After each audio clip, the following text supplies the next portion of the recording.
Yo. Yes, I grew up in a single parent family and been through a little bit of tragedy. Yes, I was around drugs and violence before the day that I started secondary, and that's part of it, not half of it. Get the picture, the rest ain't necessary. Growing up, got a little caught up, but that ain't even half of my life. I was also given the knowledge of self. That is all we actually need to survive. If you saw me, age 9, reading Malcolm, just fine. Teachers still treated me stupid. Students that couldn't speak English to put me in groups with. And the irony is, some of the first men to give me schooling, you were called gangsters. But I already explained that we know what the truth is. They used to say, don't be like me. Yeah, I got a name and dough on the street. Nighttime comes, I can't sleep. And that's the part that rappers don't speak. We don't hit the road cause we're thugs. Don't come out the womb wanna sell drugs. If we got the right guidance and love, would we fight people just like us? How can I knock the hustle to get by? How do you think I ate as a child? Judge no one, done many things wrong. Just don't boast about it in songs, but listen to my older bars. I was just as confused as you probably are, but you grow when you learn. Travel and cut, one too many man, you know, get caught up. One too many man that could have been doctors, end up spending a whole life boxed up. You learn if you study. It's all set out just to make them money. No cover, it's all about getting poor people to fight with one another. So it's logical that us killing our brothers, dissing our mothers is right in line with the dominant philosophy of our time. But time is a cycle, not a line. Comes back around, you regain your mind, you be ready for the energy I channel in my rhyme. Remedy the pedigree, the jeopardy of your mind when the world's this leverage is a crime. We can all fight with the brothers over crumbs, far harder to fight the one who makes guns. We can all talk shit and get $2, far harder to be the one who seeks knowledge. If we understood economics with no money's nothing, think nothing of it. Money is a means to get wealth, not the wealth itself. And don't get confused, far from broke. All that you see me do I own, but I won't hang what I make around my neck. I know from where that the diamonds came, but I do quite literally own a library that definitely costs more than your chain. And businesses. No, and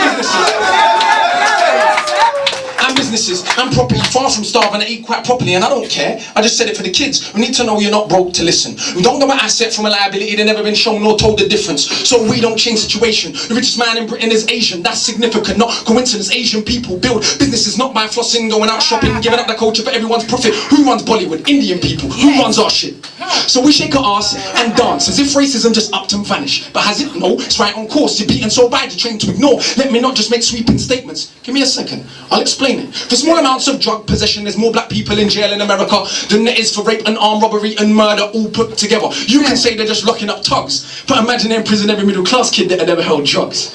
Oh, that's right, that'd be your kids. See, it's bigger than that. What is going on with this? Prison in America's private business. They get paid $50K per year per inmate by the state. Just wait, also legally are allowed to use their prison inmates as slaves. Cheap slave labor, big corporations, they come out of jail when they can't get a job. So when we celebrate going to jail, we are literally celebrating enslavement. Add to that the hood that you live in, engineered social condition that breeds crime by design. Where do you think you get your 9? And you can say that they're just black, but I like to deal with facts. In the 1920s, you would have found in America black towns, prosperous centers of economics and education to make you proud. But some people couldn't bear that the former slaves would not just lie down to the KKK and other hate groups, burn those towns to the ground, killing hundreds if it ain't understood. You think you were always living in the hood? It's only been 60 years since they hung blacks and burned them, and that was so cool. They were your baskets, picnic baskets, even gave kids the day off school. Go see a lynching, have a picnic, it's fun to watch the little monkeys die.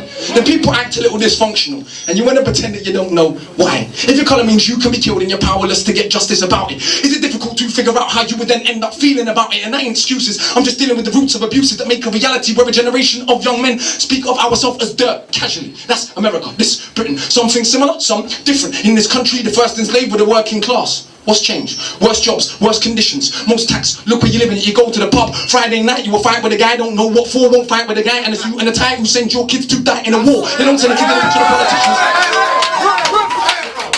They don't send the kids to the rich and the politicians, it's our kids, the poor British, that they send to go and die in a foreign land for these wars that you don't understand. Yeah, they say you are British, and that lovely patriotism they feed you, but in reality you have more in common with immigrants than with your leaders. I know, both sides of my family, black and white, and fed ghetto mentality, reality in the system. Poor people are dirt regardless of shade. But with that said, let's not pretend that everything is the same. When our grandparents came here to Britain, if you had a criminal record you couldn't get in. That ain't protecting them from all of the stupid abuses they would be living. Kicked in the teeth, stabbed in the street, many times firebombed our houses, put feces through our letterbox, and of course the cops did so much about it.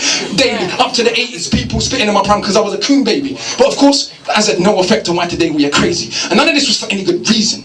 They were just dark and breathing to ease the guilt now for all of this treatment. Constant stereotypes are needed. So if I celebrate how big that my dick is, bricks that I'm flipping, clips that I'm sticking, chicks that I'm hitting, I'm playing my position. But if I teach a kid to be a mathematician and I'm messing with a schism, how they gonna fill a prison when materialism is no longer our religion? What do you think we got now in Britain? Just like America, private prison, prison for profit. That mean when your kids go jail, people make money off it. So keep environments that breed crime, build more jails at the same time, market badness to the kids in the rhymes. Long as rich kids ain't dying, it's fine. Get them to the point where where some are so lost they actually believe if they don't celebrate killing themselves off, that it's because they're soft. Was Malcolm soft? Was Marley soft? Tell me, was Marcus Garvey soft? Was Early soft? Nah, I think not. But they want us to think that the road is cool, and being on road is all we could do. But we don't control the wholesale production, so who benefits from us moving the food? All thinking there's no way out of road life, but Malcolm X who starts on the roadside, and Marcus Garvey organised more than 6 million people with no Facebook or Twitter.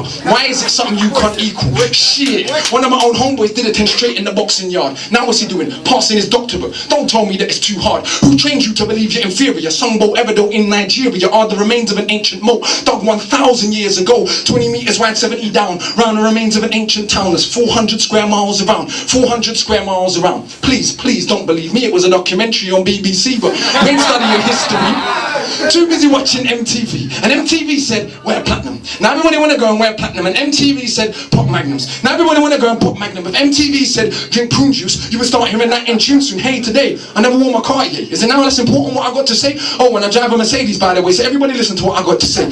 Does that make everybody happy? How about shit? My head's still nappy. Think for myself, so some mad at me, but on the mic ain't not one bad as me. All of this here is good for the rhymes. It puts us in the same place at the same time. Clear to everybody on my mind. Some of these guys are running out of their rhymes. Clear to everybody. Don't just got ears. I'm the guy that they just might fear, that they want to get near, but they can't have a peer or dear. I'm hard liquor, you just like beer. Front on the kid for another 5 years, but come to my show, some criteria mean that much to them. It's a movement. I don't speak for myself, but a unit. Black, white, man, woman, anyone who respects truth, we put in. Dudes that like no dinner, we're just pudding. Yeah, you're sweet with no substance, pudding. You can never ever be with a level on. Our songs get played out them in Lebanon. We speak for the people properly, not for the old fat guys in offices and the girls love him. It ain't fair, you can't even be worth to comb his hair. Anyway, that's enough kissing my own arse. Back to the more important task of being so shower.